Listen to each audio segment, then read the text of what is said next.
Hello everyone, this is Ashutosh science book के आपके अपने यूट्यूब चैनल पर आप सभी का हार्दिक स्वागत है।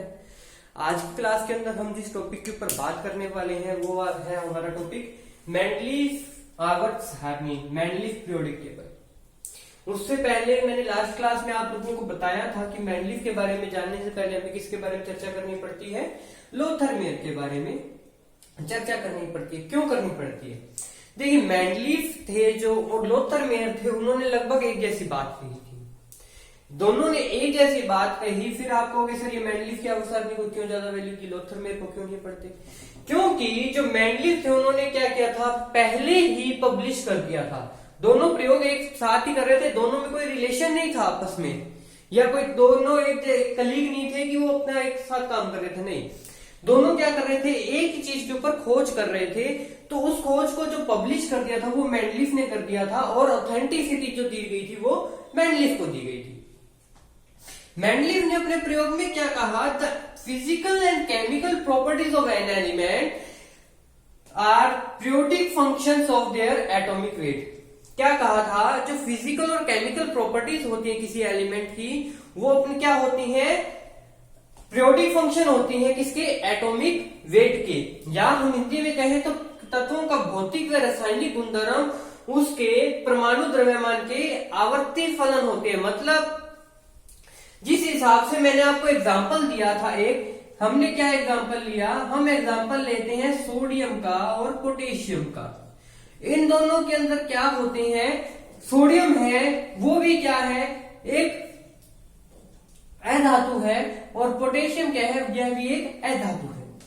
दोनों में समानता है तो क्या होते हैं, आवर्ती फलन या पीरियोडिक फंक्शन का मतलब क्या होता है, जो उनके केमिकल और फिजिकल प्रॉपर्टीज है वो क्या होंगी, कुछ टाइम बाद वापिस आके उसी जगह पे रिपीट होंगी, एक के नीचे रिपीट होती जाएंगी। ये क्या था, मेंडलीफ का पीरियोडिक लॉ था। इसके अंदर उन्होंने बहुत सी बातें कही थी।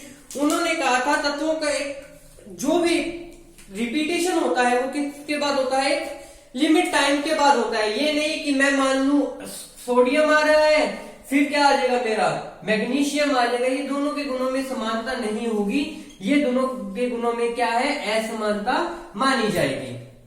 समानता किसके अंदर आ रही है, निश्चित अंतराल के बाद आ रही है। सोडियम एलाइन पूरी होने के बाद sodium, magnesium, aluminium, silicon, phosphorus, chlorine, argon, उसके बाद क्या आ रही है, पोटेशियम आ रहा है। तो इसके एक अंतराल के बाद क्या आ रही है, समानता आ रही है।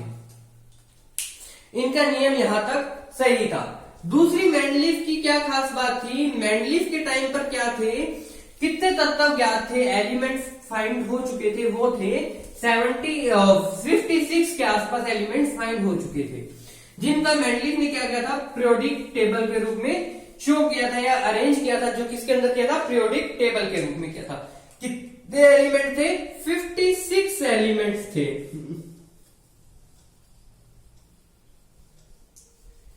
इन 56 एलिमेंट्स को लेकर मेंडलीफ ने अपनी क्या दी थी, पीरियोडिक टेबल दी थी। मेंडलीफ ने जो पीरियोडिक टेबल दी थी उसके अंदर ज्ञात तत्व परमाणु द्रव्यमान के बढ़ते क्रम में व्यवस्थित किया था। जिस तरह से मैं कहूं, जो भी ज्ञात तत्व है वो किसके अंदर थे, परमाणु द्रव्यमान के बढ़ते क्रम के अंदर व्यवस्थित थे। मैं कहूं जैसे आर्गन है, आर्गन का परमाणु द्रव्यमान होता है 39.9, ठीक है। फिर क्या आ रहा है, फिर पोटेशियम आता है, आर्गन के बाद क्या आता है, पोटेशियम आता है। आप अपनी आवर्त देखते जाइएगा साथ साथ। इसका एटॉमिक वेट क्या होता है, 39.1 है। तो आर्गन का जो एटॉमिक वेट है वो क्या है, पोटेशियम से ज्यादा है। क्यों ज्यादा है, तो वो क्या है, आर्गन को हमने कहां व्यवस्थित कर दिया, पोटेशियम से पहले व्यवस्थित कर दिया। ये बात भी इनकी बिल्कुल सही थी। इन्होंने क्या कहा, अपनी आवर्त सारणी में किस तरह से व्यवस्थित किया, ऊर्ध्वाधर। ऊर्ध्वाधर मतलब एक के बाद एक पंक्तियों के रूप में व्यवस्थित किया, जिन्हें क्या कह दिया, वर्ग कह दिया। जिन्हें क्या क्या नाम दे दिया हमने, वर्ग नाम दे दिया। और क्षैतिज पंक्तियों के आवर्त के रूप में किया, जिनके तत्वों को करते हुए मेंडलीफ ने समान गुणों की ओर जोड़ दिया। मेंडलीफ का एक सबसे बड़ी विशेषता क्या थी, उन्होंने क्या किया था, सभी समान गुणों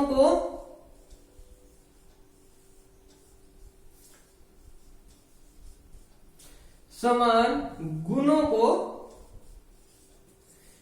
प्रायोरिटी दी थी या महत्व दिया था।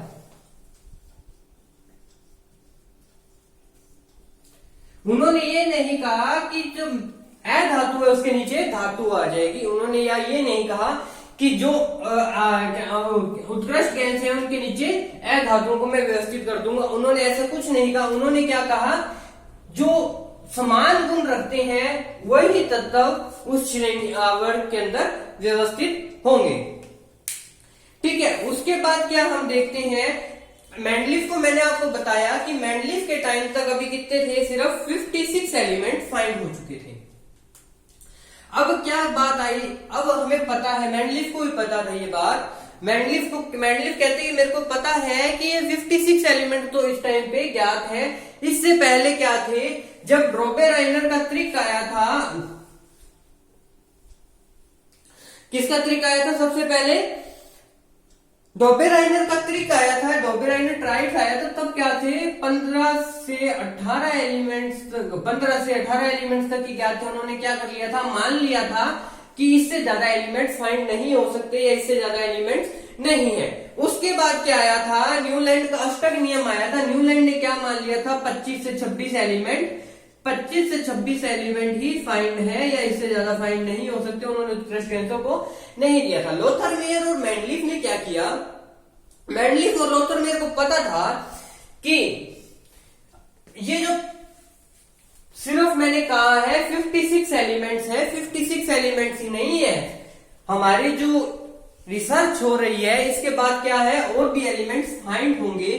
तो उन्होंने अपनी जो पीरियोडिक टेबल व्यवस्थित की या अपनी पीरियोडिक टेबल का निर्माण किया, तो उन्होंने क्या कहा कि मैं जो है उन जगहों को खाली छोड़ दूंगा, और जो जगहें उन्होंने खाली छोड़ी थी उनके अंदर उन्होंने क्या देखा, समानता देखी, समान गुण वाले तत्व भी उस जगह पर आ सकते हैं। जिस हिसाब से मैं आपको एग्जांपल दूं, उन्होंने क्या किया था, समय तक ज्ञात नहीं थे उनके लिए एक वर्ग की गुणों की तुलना में समान पहले ही बता दी थी। इसकी पहचान के लिए उन्होंने क्या किया था, संस्कृत भाषा के अंक शब्द थे जो एक का स्पेलिंग चेक कर लेते हैं अपने, एक का, ऐसे शब्दों से इन्होंने क्या किया था, डिनोट किया था कि ये जो शब्द है ये बताएंगे। और एका का मतलब होता है समान। क्या कहा था इन्होंने, समान गुण वाले तत्व है जो रखे जाएंगे। उनके टाइम तक क्या था, स्कैंडियम, गैलियम, जर्मेनियम, उनके टाइम पे कौन कौन से तत्व ज्ञात नहीं थे, स्कैंडियम, गैलियम, जर्मेनियम, है ना, स्कैंडियम, गैलियम, जर्मेनियम, सॉरी, ये सब क्या थे, ज्ञात नहीं थे। उन्होंने क्या किया, एका लगाकर उन्होंने क्या कर दिया था, ज्ञात नहीं थे तो उनके लिए क्या कर दिया, एका, बोरोन, ऐसे शब्द यूज करके उनकी जगह खाली छोड़ दी। तो इसके कारण इनकी पीरियोडिक टेबल को क्या थी, बहुत अच्छी तरह से वो स्थान मिल गया। ठीक है, उसके बाद क्या हुआ, इनकी जो कमियां थी, मेंडलीफ का आवर्त सारणी वितरण भी हो गया। मेंडलीफ का आवर्त सारणी का वितरण देख लेते हैं हम। उससे पहले मेंडलीफ ने आवर्त सारणी को कैसे वितरित किया था।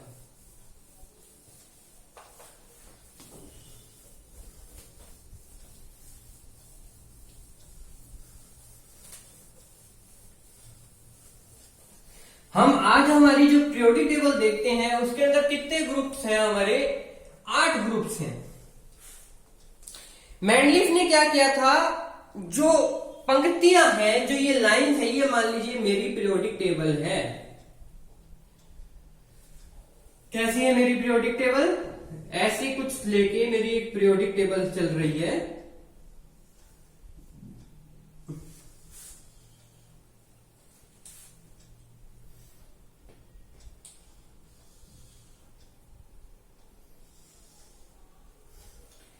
कुछ इस तरह से मेरी पीरियोडिक टेबल है, मैं डायग्राम ड्रॉ कर रहा हूं।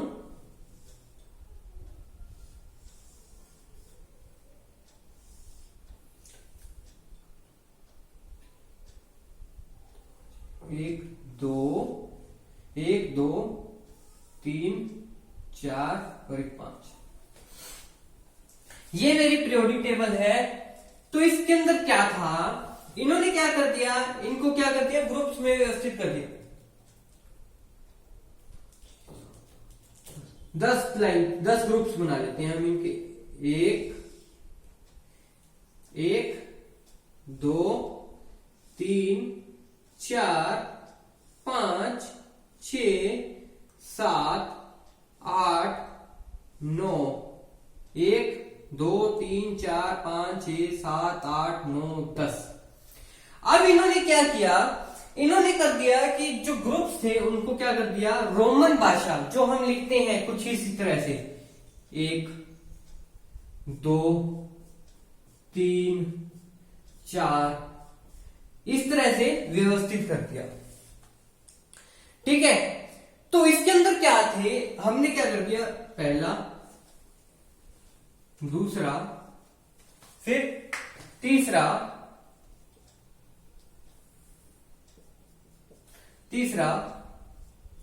फिर चौथा, फिर पांचवा, फिर छठा, फिर सातवां, फिर आठवां।